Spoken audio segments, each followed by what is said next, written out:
Саламатсыздарбы достор? Менин атым Аида. Ушул видеону көрөрдүн алдында мен сиздерден суранам, ушул каналга жазылып, коңгуроону басып жана лайк коюп койсоңуздар, мен сиздерге өтө ыраазычылыгымды билгизем. Адамдар өздөрүнүн турмушунда ар кандай коркунучтарды башынан өткөзөт экен. Биз азыр силердин максатыңарга тоскоол болгон коркунучтун көлөкөсүн изилдеп көрөлү. Коркунуч бул аң сезимдин абалы. Силердин каалоо ой максатыңарга эч ким жана эч нерсе жолтоо болбойт. Сиз ийгиликке жетишесиз. Сиз аң сезимиңерди ийгилик философиясына үйрөтүшүңүз керек. Ийгилик философиясын өздөштүрүү бул өтө деле кыйын эмес. Ал үчүн сиз биринчи ирет 3 душманды таап, андан арылышыңыз керек. Бул кайсы душмандар? Бул биринчиси бул чечкиндүүлүк эместик. Экинчиси бул шектенүү. Үчүнчүсү бул коркунучтар. Ушул 3 терс фактордон кутулуш керек. Болбосо ушулардын ичинен бирөөлө болсо, калгандары да пайда боло берет. Бул болсо туюм жана интуицияга өтө терс таасир этиши мүмкүн. Бул активдүү иштешине тоскоол болот. Чечкиндүүлүк эместик бул коркунучтун уругу. Чечкиндүүлүк эместик бул шектенүүнү пайда кылат. Анан бул эки мукачы жолугуп алып, коркунучту пайда кылышат экен. Ар бир адамдын өзүнүн турмушунда ар кандай коркунучту башынан өткөзөт. Ушул коркунучтардын ичинен карап көрсөк, бул биринчи кедейлик коркунуч экен. Кедейлик боюнча ойлоно берүү же болбосо ушул коркунуч да бар экен. Экинчиси бул ден соолук жөнүндө коркунуч.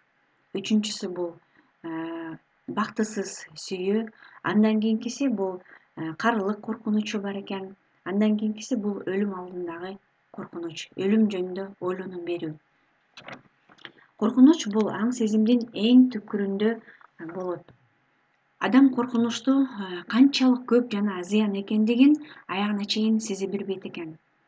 Муну бир гана так жана өтө кылдаттык менен анализ кылуудан кийин гана аныктаса болот.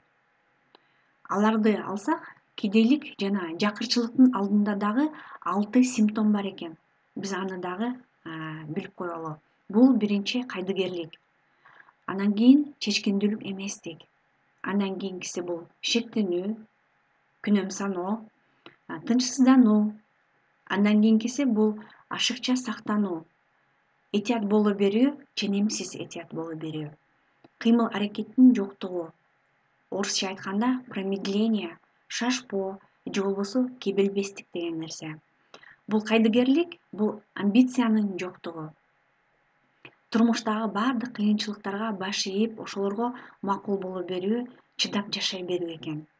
Акыл, аң сезим жана денени чыңдоо жактан жалкоолук. Бул инициативанын дагы жоктугу. Келечекти элестете албайт жана бул контролдун жетишпестиги. Бул кайдыгерлик деп айтылат.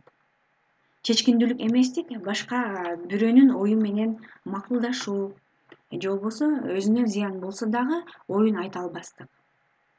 Көзү көрүп турса дагы жоопкерчиликтен качып кетүү. Же болбосо башкача макал менен айтканда, көзүм көрбөсө болду, куйругумду бөрү жесин деген сыяктуу экен. Андан кийинкиси бул күнөм саноо. Күнөм саноо бул көп учурда өзүн өзү алдап, актап, көз тийди, сук тийди, сөз тийди деп өзүнүн туура эмес иштерин кечирип актай берүү экен. Кээ бир учурда бул бирөөнүн жетишкендигин дагы көрө албайт. Демек, мында көрө албастык деген бар. Же болбосо аны улам эле критикалай берүү. Тынчсыздануу бул башка бирөөгө асыла берүү, ысырап оокат кылуу. Сырткы жана ички көрүнүшкө көңүл бурбой калуу экен. Бул адамдын кабагы ачылбайт, ичимдикке берилип кетиши да мүмкүн. Мунун баары ички дүйнөнүн күнөм санагандан келип чыгат экен. Бул күнөм саноо сезими. Тынчсыздануу бул өтө сактана берүү. Же болбосо бул этият боло берүү, ченемсиз. Бардык жерден негатив абалды издеп, иш жүзүнө ашпай калууну элестете беришет экен. Бул көзү жетпестиги жана ошол ситуацияны жакшы жакка оңдогонго аракет кылбоо же болбосо камсыз көрбөстүгү. Бир гана өзүнүн планын ишке ашырыш үчүн кандайдыр бир убакытты, өзүнө ыңгайлуу бир убакытты күтүп отуруу экен. Ал адамдын пессимисттиги өзүнүн ички дүйнөсүн уулантат жана бул өзүн өзү жок кылууга да алып келет. Ал жаман уктайт жана начар дем алат. Демек, бул мындай адамдын өпкөсү дагы толук иштебейт деген сөз. Кыймыл аракеттин жоктугу бул промедление деп айтылат орусча. Аракетке берекет. Бул акылмандардын туура айтканы. Бул акылмандар чынында эле туура айтышкан. Себеби бул кыймыл аракеттин жоктугу бул дайыма шылтоону же болбосо ар кандай бир өзүн актай берүүнү издейт экен. Бул шылтоонун артынан жакырчылык жана ийгиликтен алыстоого алып келет. Кебилбестик бул кыймыл аракеттин жоктугу деп айттык. Бул жоопкерчиликтен алыс болуш үчүн гана жол издөө. Мунун арты өкүнүчтүү абалдарга да алып келет. Эгер сиз ушул айтылган симптомдорду өзүңүздүн турмушуңузда, өзүңүздүн кыймыл аракетиңизден байкасаңыз, сиз тезирээк учурда ушундай нерселерден арылыңыз. Мындай коркунучтардан арылуунун көп методдору жана техникалары дагы, практикалары да бар. Эгерде сиз билбесеңиз, анда менин aida.kg сайтыма кирип, биринчи медитациядан дагы сиз колдонуп, муну курал сыяктуу колдонуп, көп терс энергиядан дагы арылсаңыздар болот.